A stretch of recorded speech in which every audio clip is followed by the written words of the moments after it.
ಇದರಲ್ಲಿ ಗ್ರಾವಿಟಿ ಬೇರೆ ಮತ್ತು ಗ್ರಾವಿಟೇಷನ್ ಬೇರೆ. ಗ್ರಾವಿಟಿ ಅಂದ್ರೆ ಏನು, ಈ ಹೋಲ್ ಗ್ರಾವಿಟೇಷನ್ ಇರುತ್ತಲ್ಲ ಅದರಲ್ಲಿ ಒಂದು ಪಾರ್ಟ್ ಈಸ್ ಗ್ರಾವಿಟಿ. ಅಂದರೆ ಇಡೀ ಯೂನಿವರ್ಸಲ್ಲಿ ಒಂದು ಗ್ರಾವಿಟೇಷನ್ ಅಂತ ನಾವು ಕರಿತೀವಿ. ಅದರಲ್ಲಿ ಈ ಒಂದು ಭೂಮಿಗೆ ಎಷ್ಟು ಗ್ರಾವಿಟಿ ಇದೆ, ಒಂದು ಸೂರ್ಯನಿಗೆ ಎಷ್ಟು ಗ್ರಾವಿಟಿ ಇದೆ, ಚಂದ್ರನಿಗೆ ಎಷ್ಟು ಗ್ರಾವಿಟಿ ಇದೆ, ಪ್ರತಿಯೊಂದು ಆಬ್ಜೆಕ್ಟ್ ಇರುತ್ತಲ್ಲ ಅದರದ್ದೊಂದು ಸ್ಪೆಸಿಫಿಕ್ ಆಗಿ ಗ್ರಾವಿಟಿ, ಒಂದು ಫೋರ್ಸ್ನ ನಾವು ಗ್ರಾವಿಟಿ ಅಂತ ಕರಿತೀವಿ.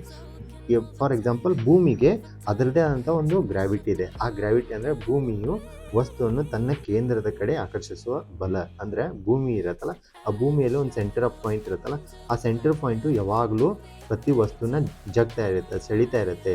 ಈ ವಸ್ತು ನಾನು ಇಲ್ಲಿ ನಿಂತಿದ್ದೀನಿ ಅಂತಂದರೆ, ಸೊ ಭೂಮಿ ಮೇಲೆ ನಾನು ಅಂದರೆ ಸೆಂಟರ್ ಕಡೆ ಸೆಳೀತಾ ಇದ್ದೀನಿ.